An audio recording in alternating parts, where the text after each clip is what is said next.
السلام علیکم ورحمۃ اللہ وبرکاتہ۔ بسم اللہ الرحمن الرحیم۔ آج ہم انشاءاللہ تعالی نحوی تحقیق کرنا سیکھیں گے کہ نحوی تحقیق کس طرح کی جاتی ہے۔ تو یہ آپ ہماری مکمل ویڈیو دیکھیں، انشاءاللہ تعالی نحوی تحقیق کرنے کے حوالے سے آپ کو بڑا فائدہ ہوگا۔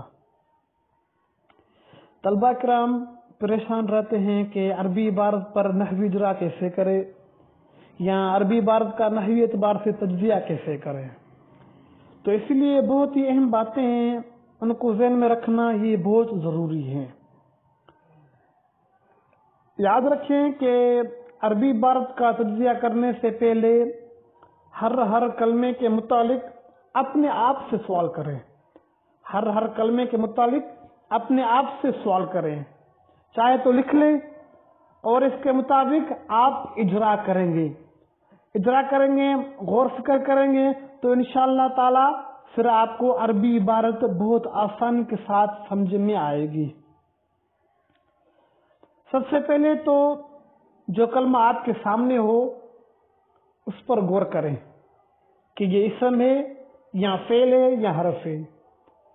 اگر تو اسم ہے تو اسم کی جو علامتیں ہیں ان میں سے کون سی علامت اس کلمے میں پائی جاتی ہے، اور اگر فعل ہیں تو فعل کی علامتوں میں سے کون سی علامت پائی جاتی ہے اس میں۔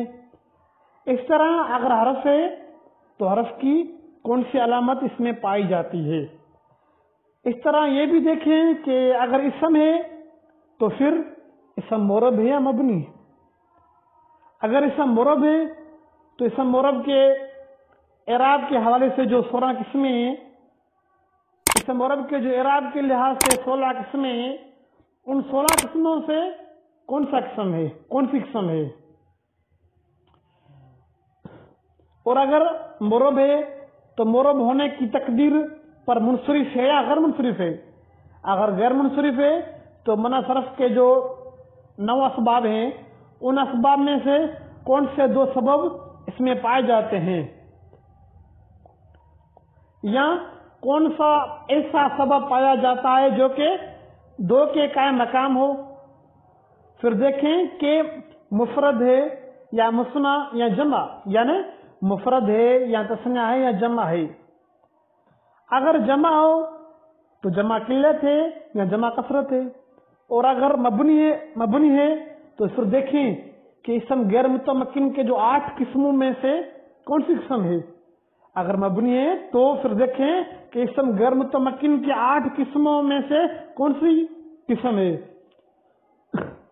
اور دوسری بات اس میں یہ دیکھنا ہوتا ہے کہ مبنی تو ہے، کس چیز پر مبنی ہے، مبنی تو ہے پر مبنی کس چیز پر مبنی ہے، حرف پر مبنی ہے، حرکت پر مبنی ہے، یا سکون پر مبنی ہے، یا پھر ملفوظ پر مبنی ہے، یا پھر مقدر پر مبنی ہے۔ ملفوظ یعنی جو پڑھنے میں لفظ آ رہا ہو، اور مقدر جو پڑھنے میں نہیں آ رہا ہو۔ اور اگر اسم ہے تو پھر دیکھیں کہ اسم عامل ہے یا غیر عامل، اور اگر عامل ہے تو اسم عاملہ کے جو 11 قسمیں ہیں ان میں سے کون سا اسم ہے، اور اس کی شرائط عمل کے شرائط پائے جاتے ہیں یا نہیں پائے جاتے ہیں۔ اور پھر یہ بھی دیکھیں کہ یہ مرفوع ہے یا منصوب ہے یا مجرور ہے۔ اگر مرفوع ہے تو 8 مرفوعات میں سے کون سا مرفوع ہے، اور اگر منصوب ہے تو 12 منصوبات میں سے کون سا منصوب ہے۔ اور اگر مجرور ہے تو دیکھیں کہ کون سا مجرور ہے۔ مجرورات 2 چیزیں ہیں، ایک وہ اسم جس پر حرف جر داخل ہو، دوسرا مضاف الیہ۔ دیکھیں کہ ان میں سے کون سا مجرور ہے۔ اور اگر فعل ہے تو پھر دیکھیں کہ یہ فعل معرب ہے یا مبنی ہے۔ اگر معرب ہے تو وجوہ اعراب کے اعتبار سے آپ دیکھیں کہ کون سی قسم ہے، اور اگر مبنی ہے تو مبنی الاصل ہے یا مبنی الاصل نہیں۔ غیر اصل ہیں اور مبنی ہیں تو کس چیز پر مبنی ہے، پھر یہ بھی دیکھیں کہ فعل عامل ہے تو کیا عمل کرتا ہے، اور اس کے ساتھ یہ بھی دیکھیں کہ فعل لازم ہے یا متعدی، اور اگر فعل متعدی ہے تو فعل متعدی کی جو 3 قسمیں ہیں وہ بھی دیکھیں۔ نمبر 1 متعدی ب1 مفعول، نمبر 2 متعدی ب2 مفعول، نمبر 3 متعدی ب3 مفعول۔ دیکھیں کہ اس میں سے کون سا مفعول ہے۔ اور اگر کوئی اسم یا فعل معمول ہے، یعنی اس پر کوئی عمل کر رہا ہے، تو پھر یہ دیکھیں کہ اس کا عامل لفظی ہے یا معنوی ہے، یعنی عامل پڑھنے میں آ رہا ہے یا نہیں۔ اگر آ رہا ہے اور اگر حرف ہے تو پھر یہ دیکھیں کہ عامل ہے یا غیر عامل۔ اگر حروف عاملہ کی یہ کون سی قسم ہے اور کیا عمل کرتا ہے، اور اگر غیر عاملہ ہے تو پھر دیکھیں کہ حروف غیر عاملہ کی کون سی قسم ہے، اور اگر مبنی ہے تو کس پر مبنی ہے۔ یہ اہم باتیں ہیں جن کا ذہن میں رکھنا ایک درس نظامی کے طالب علم کے لیے بہت ہی ضروری ہے۔ درس نظامی کے طالب علم کے لیے بہت ہی ضروری ہے۔